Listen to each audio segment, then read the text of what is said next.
Guess who's reaching new heights? Brought to you by Warner. Of course, it's Mark Sears. Put up 34 points, 10 threes, tied second most in the tourney all time. They tied with 25 threes, a new NCAA tournament record. And another record, he's the first guy ever to hit 8+ threes and get 8+ assists in the same NCAA tournament game.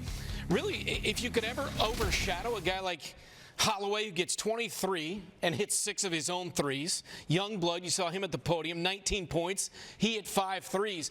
I mean, everybody. This is, I don't know what a perfect NCAA tournament game looks like in the round of 16, but this has to be as close as you can get to perfect. To me, it was a mix of, like, obviously going to the practice the day before to get, voluntary shots up. I'm sure whoever didn't go get shots up definitely will get it up the next game. But they made 25 threes. That's great. That's a team that usually makes 10 on the night. That was amazing. But to me, the biggest number was the 27 assists. That ball was moving side to side, left to right, up and down. Anytime, BYU made a mistake, Coach, we talked about this, offensive rebound, they're going to find Sears. Yep. You make a turnover, they're getting the ball up and down the court, they're getting to Youngblood, Sears. That team looked like they were a well-oiled machine, playing so well together. They looked like they had fun out there, and it really showed.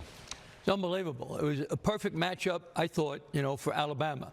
BYU is a terrific team, but they like to outscore you. They run up and down, they chuck and duck, they heave and leave. Well, Alabama's got the top pace in the country, Gary, as you know, right? 75 possessions every 40 minutes, right? First-team All-American, Mark Sears. Aiden Holloway, transfer from Auburn, he's knocking down threes. So it was raining threes, 25 threes, unbelievable.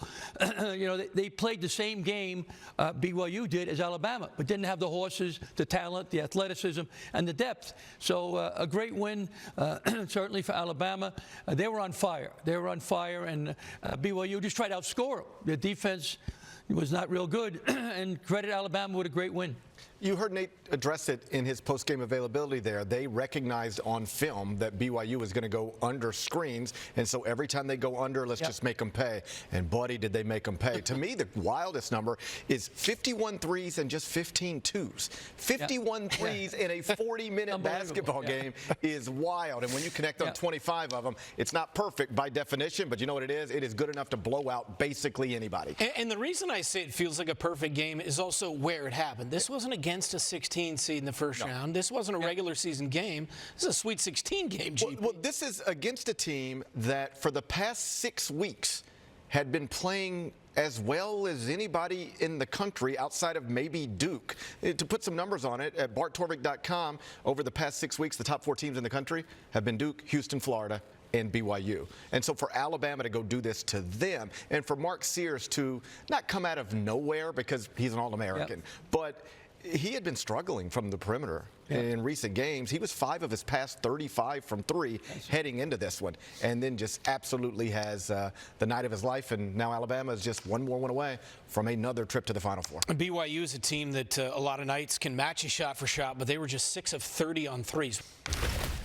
Great season for that program. First time out of the Sweet 16 since the Jimmer Fredette days back in 2011. But you run into a really, really hot team here tonight, GP. And that's what happened. Alabama shooting like that would beat quite literally anybody in the country. Like if Duke had to play Alabama tonight and Alabama shot like that from 3, Duke would be eliminated from this tournament. So just be thankful that you're not the team that had to go up against the Crimson Tide tonight. Some of it, though, in fairness, is the way BYU decided to guard those ball screens. Nate Oates mentioned that. But still, when you're in a 40-minute basketball game and somebody puts up 25 of 51 from beyond the arc on you, simply put, you're losing that game. Well, first of all, I want to say, Kevin Young, great first year as a coach. I actually shared a locker room with him when I coached with the 76ers. He was under Brett Brown, and he was always leading the offensive charge. I was always the guy that put on the jersey that had to go guard Joel, and he ran some perfect plays. He used to get me cut up in the paint. Joel showed no mercy to me whatsoever. But if you told me before the game BYU would shoot 48% from the field, have 50 points in the paint, 18 second chance points, you would think that they would win the game out hustling and everything like that. They just ran into a juggernaut that was shooting threes at an unholy clip, 25 threes on the night. It just wasn't their day, but tip my hat to them. They have a bright future. They have a young, talented star coming in next year. I wouldn't be surprised if they're in the same position next year. Pete? My thing is, Kevin Young's a great coach. He's forgotten more than I know. but I think in any sport, you have to have plan B. If somebody's better than you in scoring, run up and down, chucking and ducking, heaving and leaving, well, you better do something different, okay? I would like to see some coaches play a little zone, play a little box and one, a triangle and two. Might know a couple of possessions. So coaches all today, they all go with the man-to-man. Very rarely do you see a change in defense, Brent and Gary and Roy, okay? And when a team changes defense, analytic, most of the time, 85, 90% of the time, the team misses. They don't score. So I'd like to see a little more diversity defensively. I think that would help a little bit, but probably, as you said, Gary, no matter who they played tonight, they would have won. But I still would like to see somebody have plan B. Plan A was man-to-man, chuck and duck, heave and leave, bada-bop, bada-boop. Well, if bada-bop, bada-boop don't work, then you got to do something else. You got to go this, and that. I mean, Three-Fingered Willie and Batman from Brooklyn know that. Those are my friends. Well, those are the guys that were betting against you? Yeah, those are my guys. I have to mention them or they're going to put me in a cement truck. So, but seriously, Kevin's a great coach, but all coaches today, once again, just man-to-man. Hands up, Harry. We didn't have a zone, but we said hands up, Harry. Every time they shot, we yelled Harry. We yelled Barry.